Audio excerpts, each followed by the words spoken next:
सूरज भगवान की पहली किरण ने आगरे के लोगों को आगरे से बाहर जाते देखा। साधु की प्रार्थना पर सर्वसाधारण को भी उसके जीवन और मृत्यु का तमाशा देखने की आज्ञा दे दी गई थी। साधु की विद्वत्ता की धाक यानी दबदबा दूर दूर तक फैल गई थी। जो कभी अकबर की सवारी देखने को भी घर से बाहर आना पसंद नहीं करते थे, वे लोग आज नई पगड़ियां बांधकर निकल रहे थे। क्यों निकल रहे थे? क्योंकि तानसेन और बैजू के बीच का जो उनको तगड़ा मुकाबला जो देखना था, और ऐसा जान पड़ता था कि आज नगर से बाहर वन में मानो नया नगर बस जाने को है। वहाँ जहाँ यानी जंगल में कनातें लगी थीं यानी मोटे कपड़े की दीवार या पर्दा, और जहाँ चांदनियाँ यानी शामियाना तनी थी, जहाँ कुर्सियों की कतारें सजी थी। इधर जनता बढ़ रही थी और उद्विग्नता यानी घबराहट और अधीरता से गान युद्ध के समय की प्रतीक्षा कर रही थी। और लोग तो उस पल का बेसब्री से इंतजार कर रहे थे। कैसे कर रहे थे? तो बालक को जिस प्रकार प्रातः काल मिठाई मिलने की आशा दिखाई जाए, तो वह रात को कई बार उठ कर देखता है कि अभी सूरज निकला है या नहीं। उसके लिए समय रुक जाता है, उसके हाथ से धीरज छूट जाता है और वह व्याकुल हो जाता है। तो उस व्याकुल बच्चे की तरह ही प्रजाजनों की स्थिति हुई थी कि कब मुकाबला शुरू होता है, प्रारंभ होता है और हम देखते हैं। और अब समय हो गया। किसका समय हो गया? तो सांस को थमा देने वाले, हृदय की धड़कन बढ़ाने वाली संगीत प्रतियोगिता का, जो तानसेन और नौजवान के बीच प्रारंभ होने जा रही थी। और तब लोगों ने आंख उठाकर देखा कि अकबर सिंहासन पर था, साथ ही नीचे की तरफ तानसेन बैठा था और सामने फर्श पर नवयुवक बैजू बावरा दिखाई देता था। उस बैजू बावरा के मुंह पर तेज था, उसकी आंखों में निर्भयता थी यानी बेडर थी, निडर था वो, बिल्कुल डर का भाव उसकी आंखों में छलक नहीं रहा था, ना चेहरे पर। अकबर ने घंटी बजाई और तानसेन ने कुछ सवाल संगीत विद्या के संबंध में बैजू बावरा से पूछे। बैजू ने उचित उत्तर दिए और तब लोगों ने हर्ष से तालियां पीट दी। हर मुंह से जय हो, बलिहारी बलिहारी, बलिहारी का अर्थ है निछावर करना, बलिहारी बलिहारी की ध्वनि निकलने लगे। लोग खुश हुए कि पहली बार वो ऐसा क्षण देख रहे थे कि तानसेन हारता हुआ या पीछे हटता हुआ नजर आ रहा था प्रतियोगिता में, और इसलिए लोग खुश थे और उस युवक की जय जयकार करने लगी। इसके बाद बैजू बावरा ने सितार हाथ में ली, क्योंकि प्रतियोगिता के प्रारंभ में तो थियोरेटिकल यानी किताबी प्रश्न पूछे गए, जिसमें तानसेन जो है वो पीछे हटा हुआ था, और अब दोनों में प्रैक्टिकल प्रतियोगिता यानी प्रात्यक्षिक रूप से मुकाबला होने जा रहा था। और इसलिए बैजू बावरा ने हाथ में सितार ले ली और जब उसके पर्दों को हिलाया यानी सितार के पर्दों को हिलाया, तो जनता ब्रह्मानंद में लीन हो गई, यानी उसी क्षण, उस एक क्षण में ही अलौकिक आनंद का अनुभव करने लगी।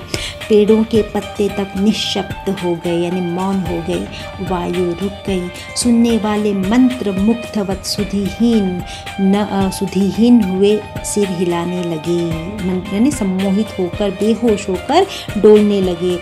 बैजू बावरे की उंगलियां सितार पर दौड़ रही थी, उन तारों पर राग विद्या निछावर हो रही थी और लोगों के मन उछल रहे थे, झूम रहे थे, थिरक रहे थे। ऐसा लगता था कि सारे विश्व की मस्ती वहीं आ गई है। इस प्रकार दोस्तों, आगरे की सारी प्रजा बैजू की जादू भरे स्वर से पूरी तरह से सम्मोहित हो गई थी, मंत्रमुग्ध हो गई थी। और साथ में अब आगे पढ़ते हैं कि सब लोग दंग क्यों रह गए, क्योंकि लोगों ने देखा और लोग हैरान रह गए। ऐसा क्यों? क्योंकि कुछ हरिण छलांगे मारते हुए आए और बैजू बावरा के पास खड़े हो गए। बैजू बावरा सितार बजाता रहा, बजाता रहा, बजाता रहा। वे हरिण सुनते रहें, सुनते रहें, सुनते रहें और दर्शक यह असाधारण दृश्य देखते रहें, देखते रहें और देखते ही रह गए। हरिण मस्त और बेसुध थे। बैजू बावरा ने सितार हाथ से रख दी और अपने गले से फूल मालाएं उतार कर उन्हें यानी हरिणों को पहना दी। फूलों के स्पर्श से हरिणों को अचानक सुधि आई और वे चौकड़ी भरते हुए गायब हो गए। बैजू ने कहा, तानसेन, मेरी फूल मालाएं यहाँ मंगवा दे, मैं तब जानूं कि आप राग विद्या जानते हैं। अब तानसेन सितार हाथ में लेकर उसे अपनी पूर्ण प्रवीणता के साथ बजाने लगा। ऐसी अच्छी सितार, ऐसी एकाग्रता के साथ उसने यानी तानसेन ने अपने जीवन भर में कभी न बजाई थी। सितार के साथ वह आप ही सितार बन गया था मानो, और पसीना पसीना हो गया। उसको अपने तन की सुधि भी न रही और सितार के बिना संसार में उसके लिए और कुछ न था। आज तानसेन ने वह बजाया जो कभी न बजाया था। आज उसने वह बजाया जो कभी न बजा सकता था। यह सितार की बाजी न थी, यानी प्रतियोगिता जो थी वह सितार की या गान विद्या की न थी, तो यह प्रतियोगिता थी जीवन और मृत्यु की बाजी थी।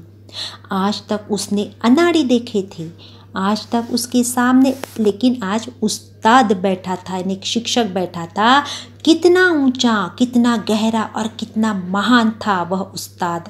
आज वह अपनी पूरी कला दिखा देना चाहता था। आज वह किसी तरह भी जीतना चाहता था। आज वह किसी भी तरह जीते रहना चाहता था। यानी तानसेन को अंदाज़ा आ चुका था कि जिसके साथ मेरा मुकाबला हो रहा है वो मेरा उस्ताद है, वो साधारण मनुष्य नहीं है ये नवयुवक। और इसलिए यह प्रतियोगिता का क्षण तानसेन के लिए जीवन मरण का क्षण हो चुका था। अब देखते हैं आगे क्या होता है। बहुत समय बीत गया, सितार बजती रही, लेकिन अब तानसेन की अंगुलियां दुखने लगी। मगर लोगों ने आज तानसेन को पसंद ही न किया। सूरज और जुगनू का मुकाबला ही क्या, आज से पहले उन्होंने जुगनू देखे थे, आज उन्होंने सूरज देख लिया। बहुत चेष्टा यानी कोशिश करने पर भी जब कोई हरिण न आया तो तानसेन की आंखों के सामने मौत नाचने लगी। देह पसीना पसीना हो गई, यानी पूरा शरीर पसीने से लथपथ हो गया। डर के कारण लज्जा ने मुखमंडल लाल कर दिया था।